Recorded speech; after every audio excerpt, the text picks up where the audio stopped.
One? Oo. Sino ang kaalyasan? Kasi nawalan siya ng alyansa eh. Yung alyansa, di ba, nauubos? Oo nga, oo nga. Oo. Okay. So yung alyansa ng Bagong Pilipinas, baka mapunta sa alyansa ng Pink? Baka doon sila Kay Danny Lenny? magsanib-sanib. Oo. Bayan Pero pala. wala pa namang ganung opisyal na nangyayari, ha? At mukhang itinatanggi rin ng mga kampo ni dating Senador Kiko Oo. at Bam Aquino na sila daw yata yung dalawang kukunin eh. Pero ito Nako. usap-usapan lang. Hindi naman kumpirmado. Ba matindi yan? Yan. Sa bagay, hindi naman natin inaasahan na ganyan ang mangyayari. Na noon pa ay ang pagkakaalam natin nung nangangampanya pa si PBBM ay talagang sanib puwersa ang mangyayari na kasama si Vice President Inday Sara sa mga hadikain noon. Diyan pa lang makikita mo na sa eleksyon ay umaasa tayo noon na sanib puwersa na ipagpapatuloy ang nasimulan ni dating Pangulong Tatay Digong. Kaya bago pong lahat, happy birthday po muna sa ating Pangulong Rodrigo Duterte. 80 years old na po siya. Kaya ito, malaking impact din ang nangyari sa investigasyon ng hearing dyan sa Senado. At ito pong pinag-usapan nila, syempre sabi, sanib puwersa ang nangyayari ngayon sa administrasyong PBBM na isinasama na nila yan, mga balita lang daw no, na magkakaroon daw ng sanib puwersa ang pink saka ang red. Ewan ko lang kung totoo ang sinasabi ng Net25 dahil sila po ang nagsasabi niya. Pinag-uusapan po nila yan. Ayan po sa video. Pero sa akin, okay lang kung magsanib puwersa sila. Kumbaga, yan naman talagang realidad eh. Kumbaga, nasa na ba tayo ngayon? Di ba? Nasa opposition naman talaga kay Pangulong Duterte. Si mahal na Vice President Inday Sara, nasa opposition na siya ngayon. At dahil ngayon, sino nga ba ang nasa kapangyarihan ngayon? Hindi ba si PBBM? Kaya, yan po ang epekto ng paghiwalay ng unit team. Bago pong lahat, welcome po muna sa aking channel. At muling nagbabalik ang inyong lingkod, Pads Press TV. Kaya, ito po, simulan po natin ang video ito. Netherlands, ano? Kasabay niyan, bago ang birthday ng Pangulong Duterte Jen, ay inilabas naman ni Senador Amy Marcos kung ano bang kanyang nadiskubre doon sa ginawang Senate hearing tungkol sa kanyang pag-aresto. Gano'n. Wala naman sa, parang naglabas na ba ng resulta? Ito kasi, no, yung napakalaking impact din ang nangyari dyan sa nangyari para sa administrasyon ang nangyaring hearing dyan sa Senado. Unang-una, hindi naman inaasahan ni Senador Amy Marcos na ganito ang may sasagot ng bawat resource person, kagaya ni General Torre, Jovic Remulla, di ba? Yan yung malaking impact dyan. Ang tanong yung nakasira ba sa administrasyon o sasama ang loob ng administrasyon sa ginawang nangyaring pag-hearing na ito. Yan po, tuloy po natin ang video nito. Labas na eh. Hindi na sa tapos na hearing. Tapos na. Gano'n. May resulta na eh. Ang sabi niya, nasa ba yung mga resulta? Sabi ng Super Ate. Kasi akala ko pa naman Super Ate kahapon, muli pang magpapatawag si Super Ate ng pagdinig. So hindi na pala. Hindi na. Kasi nilabas na yung report eh. Inilahad na niya ang resulta nung naging pagdinig. Ayun nga. Ayun. Ano bang resulta nun? Sabi niya, parang mayroon daw atang bayo na paglabag sa karapatan ng dating Pangulong Rodrigo Duterte. Tama naman. Mayroon ang konklusyon ng komite, yan. Dapat hindi nakipag-cooperate ang Pilipinas sa ICC dahil wala naman tayong legal obligation. Okay. At wala ring verification ng Interpol kung meron niyang request. Wala nang jurisdiction ng ICC sa Pilipinas. Walang kwenta. Sila na arestuhin ang dating Pangulo. Maganda siguro, baka pakinggan na natin mismo.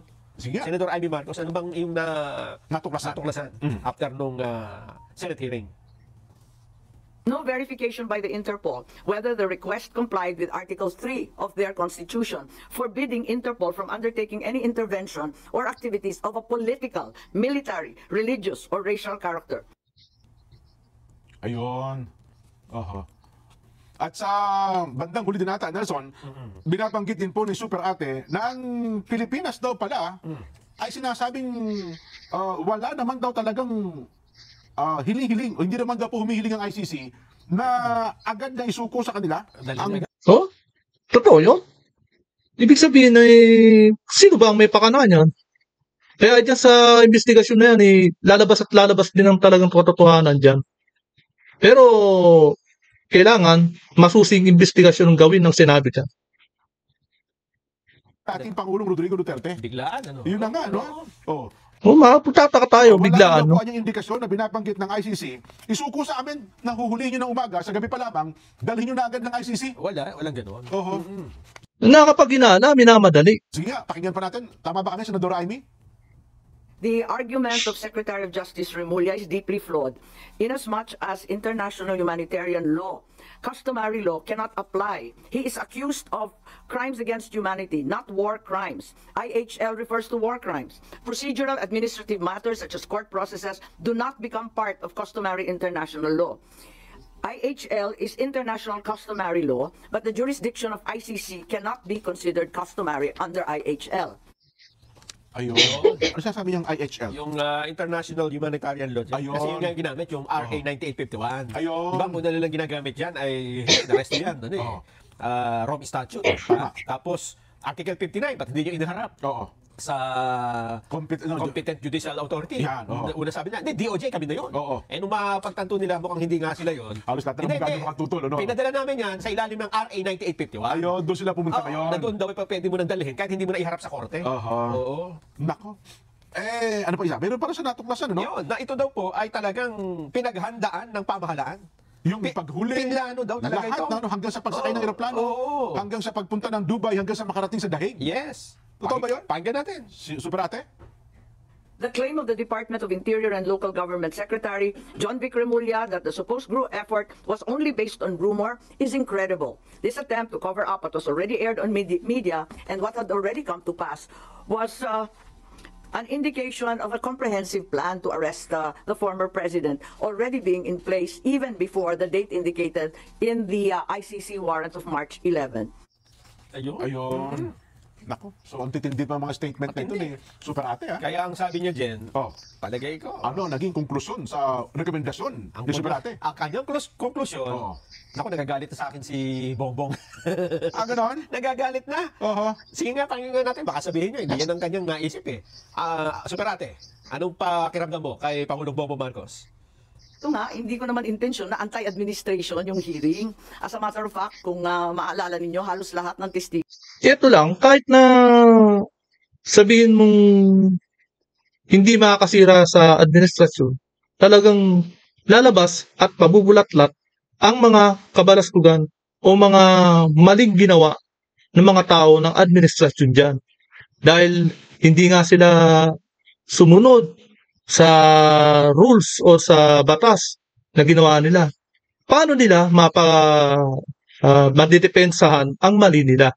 Diyan lalabas yun na malaking impact at makakasira sa administrasyong PBBM. Kaya yung kapatid mo na tawag dyan ay hindi may iwasan na makasira yung investigasyon na yan. Dahil mali ang mga pinagagawa ng mga resource person na yan sa ating dating Pangulong Rodrigo Duterte. Dahil hindi nga sumunod sa rules o sa batas para maihatid sa ICC. Unang-una, hindi naman talaga tayo pwedeng makipag-usap na sa ICC dahil tinanggal na nga yung miyembro natin, pagka-miyembro natin sa ICC. Yun ang mali. Doon pa lang, maling-mali na. Tapos yung sistema ng pag-aresto. Yan. Diyan yung mabubulat-lat ngayon. At talagang sino ba namang hindi magagalit sa'yo? Na kapatid mo mismo, baka magalit talaga sa'yo. Di ba? Nakakasira ang mga pinagagawa ng mga yan, mga nasa PNP, CIDG, na sila talaga ang mga may plano at nagplano ng mga hindi katanggap-tanggap na mga pinagagawa nila dyan kay Pangulong Duterte. Galing gobyerno. Hindi ko naman alam yung mga sagot nila. Kaya nga ako nagtatanong kasi hindi ko alam yung sagot. Malay ko ba kung anong sasagutin nila? Nung hindi sila magkasundo at hindi tumutugma yung mga sagot nila, hindi maganda yung itsura ng pamahalaan. Nagalit yata sa akin na nabunyag yun sa aking hearing. Hindi, matagal na kami hindi masyado nag-uusap, maraming humaharang. Matagal na, oo. Nakikita ko lang pag public events, oo. At saka mabilis lang yon, maraming tao, ganun. Yun. Hindi naman daw niya intensyon. At ganun ang kinalabasan di ba? Yun ang Kahit nasabihin natin hindi intensyon, lalabas at lalabas din talagang katotohanan na kung sino ang may mali talaga. Pero kung wala namang mali, di syempre, kampante ang mga yan, kampante yung sumagot. Di ba na sabi nga niya na iba-iba raw yung pinagsasagot ng mga yan. So wala siya magagawa. Pero ang sabi ng Malacanang, wala naman, hindi naman, parang hindi naman daw nagagalit o anumang nagtatampo ang Pangulo kay Senador Amy Marcos. Yun ang sabi ng palasyo. Yes. Ayun ang kanyang reaction. Sino sabi? Yung si Claire? Sige, pakinggan natin. Bagay. Ano pa nga ba ang iisipin natin? Magkapatid Siyempre, magkakaaway ba yung mga yan? Ano bang pagkakaalam natin sa hearing na yan? Di ba? Si Claire? Wala po tayong nadidinig na anumang salita mula sa Pangulo. Siya lamang po ang nagsasalita ng mga bagay-bagay na katulad ng ganyan. Siguro yan po yung kanyang pananaw. Pero sa Pangulo po, wala po tayong madidinig.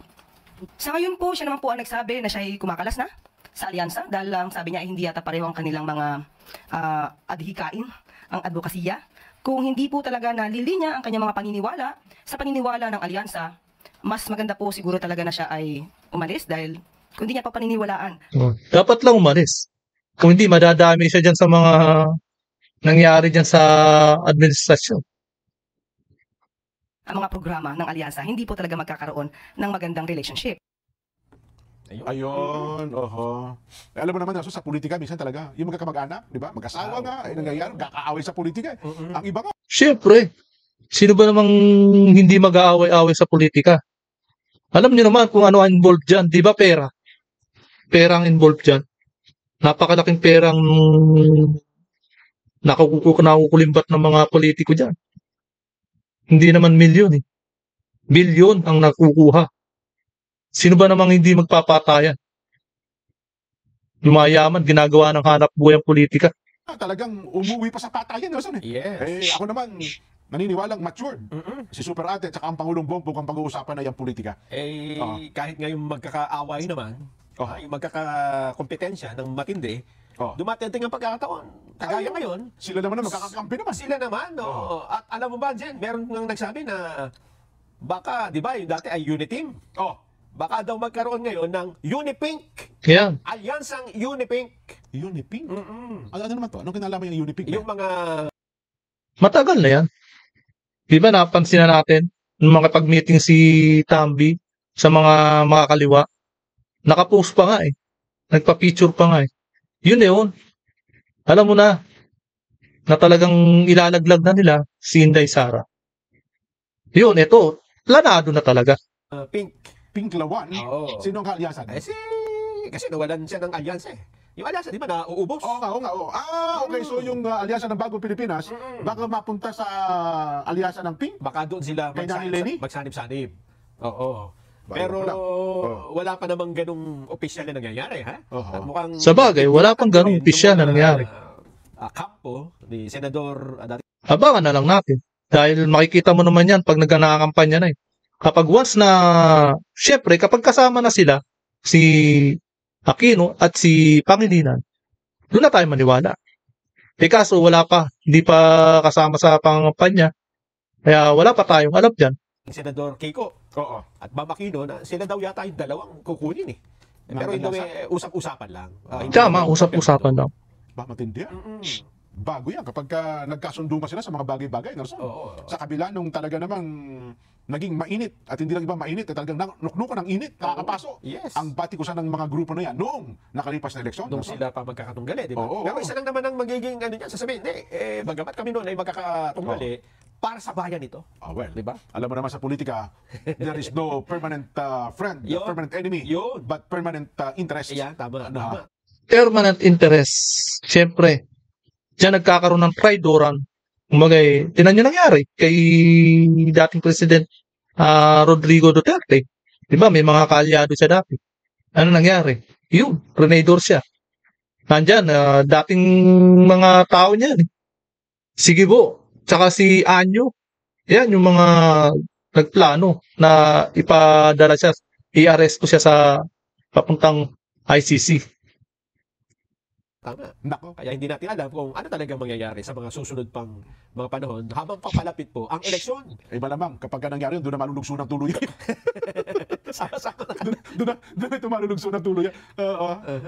Ayun ang problema. Hindi Kasi yan, siyempre, iisipin mo rin kung ito bang pakikipag-alyansa ko ay makabubuti o baka mas lalo makasama. Di ba? At saka dyan, baka sabihin doon ng iba, naku, ayaw na namin makapag-alyansa dyan. Bakit? Kasi nga, sila na nga, matitindi na nga yung unity nila di ba? Totoo. Pero nung magkaroon ng hindi pagkakaintindihan, mas matindi naging pag-aaway, di ba? Ayun na nga. Sabihin na, naku po, baka ganyan din ang mangyari sa amin. Ayan ang problema kapag may mga naunang pangyayaring hindi maganda. Ginagawa na yan, parang barometro. No? Pero sa totoo lang, Nelson, ito, pansinin ng ating mga kabayan, yung mga dating kasama ng Pangulong Bongbong nung sinangampanya, itong nakaraang eleksyon, halos wala tayong nakita ngayon kasama niya sa Malacanang. Aha. Di ba? Anong ibig sabihin? Ibig sabihin mo, yung mga dating kasama niya talaga, wala nakapwesto ngayon. Kung sino yung mga kalaban nila sa politika noon, yun ang mga nakapwesto halos lahat ngayon. May example. Halimbawa, si Atty. Vic Rodriguez, di ba?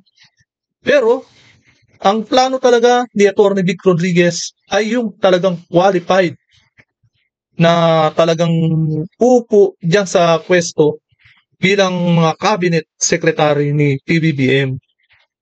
Mataas ang expectation dapat na hinahanap ni Atty. Vic Rodriguez. Pero ano nangyari? Magay palakasan na nangyari. Kahit sino-sino lang ang kinuha nila. Kahit nakalaban ng unit team, pinagkukuha pa rin nila. Palakasan system ang nangyari dyan sa Malacanang. Ibig sabihin, dating mga kasama niya sa politika, noong nangangampanya, bilang presidente ng ating bansa. Yes, di ba? magkakasama sila. Magkakasama. Pero ngayon, pansinin mo yung mga cabinet secretary. Wala tayo halos mapansin na yun ang kasama niya ng original. Iba na ata, iba na ngayon. Iba na. Parang nung naupo na ay naging ibang grupo. Kaya nga At lahat ng mga kasama niya. Ayan nga yung kinasasama ng loob ni Atty. Vic Rodriguez. Na kung sino pa yung mga kalaban nila dati, siya pang inilagay nila. Hindi nasunod ang plano dapat nila ni PBBM. Naging kalaban. Ewan ko lang, tama niyo po kami. Ang iba, kaya nga marami nagtampo Tama ka. Marami ang nagtampo dyan, Nelson, teka lang, kami yung nagpakahirap sa inyo, ganyan, ano ha? Example na lang dyan. Atty. Vic Rodriguez, di ba? Di ba, yung kampanya yan Yan, Sila kasama, di ba? Totoo. So, nung naupo ay... Siniraan nga, napag-initan si Atty. Vic Rodriguez dyan, di ba? Kaya siya umalis. Nagkaroon ng pwesto. Pero sandaling-sandali Sandali lang yun, tanggal kagad. So, palitan kagad. Ang natira ay lahat nung wala sa kampanya. Ayun, nga nakaupo ngayon. Valid, valid na observation. Pati yung nandyan sa, doon nila sa PCO dyan Ayan, yung Claire Castro ay hindi rin nila kasama nung kampanya pa lang. Mukhang nasa ibang partido tayo. At bumabatikos pa nga Well, totoo yun. Oo nga, no? Di ba? Di, ginawa lang nila talagang atakdog yung tao. Panlaban sa mga kritiko yan. Tinan mo yung mga banat niya, di ba? Puro yung mga ingay na naman. Tapos, heto, at naghahanap pa ng away. Kung magsalita, kala mo kung sino. Kaya nagkaganon. Ay, nako. Dagdagan ko pa yung good news mo, Nelson. Pwede ba? Bago lang tayo. Good news na muna tayo. Good news pa tayo. Balik tayo sa good news. Okay. Kasi narinig na natin ang mga sentimiento ni Super Ate. Ang inaabangan ko naman sa pahayag ni Super Ate, at dahil dyan, ako mismo ay titindig. Kakasuhan ko ang mga taong ito na nakita ko na mayroong mga paglabag. Oo nga, no? Lalo na yun sa sinasabi niyang ang nangyari kidnapping dyan. Yun na nga. Oo, at tinuturo niya si General Torre Oh, yun na. na hindi daw... Kasi natapos sa kanyang press con, wala tayong narinig na meron ba siyang rekomendasyon na sasabi niya, ako mismo o kaya ang aking komite magkasampa ng kaukulang kaso. Parang wala nang ganun. Ayaw ko lang ha, ako hindi ko na. Wala tayong maasahan. Puro hearing lang. Hindi kaya dahil sa pangangampanya yan, dahil malapit ng eleksyon, Rin sa bandang huli. Ano ha? Doon sa ating mga kababayan. Kasi yun din ang hamon sa kanya eh. Oo. Ng mga nasa social media account ngayon, Oo, tama. na sinasabi nga nila, teka lang, super ate, ang dami mo na po na pala, ang dami mo napansin. Pero sana ay mag-effort tayo na masampahan ng kaso kung talagang desidido kayo na habol ng mga taong yan. Ayun. ayan po, hanggang dito lamang po. At para sa akin ay, syempre, parang nakikita ko na hindi pa tapos ang hearing. Dahil meron nga nabanggit niya si Senator Amy Marcos, di ba? Sana, kung may mapatunayan siya na lumabag nga sa batas, sana ay marekomenda niya sa korte at kasuhan. Ngayon, ang korte naman ang magsasabi na mali nga ang ginawa at dapat ay mapanagot ang mga dapat managot. Siyempre, idudulog yan sa ombudsman. Sino nga ba ang pwede magpatanggal dyan? Di ba ombudsman? Ang korte mag-uutos sa ombudsman. Pwede yun, di ba? Pero hanggang dito lamang po at kung hindi ka pa nakakapag-subscribe, please subscribe my channel para lagi kang updated sa bawat upload ko. Maraming salamat po.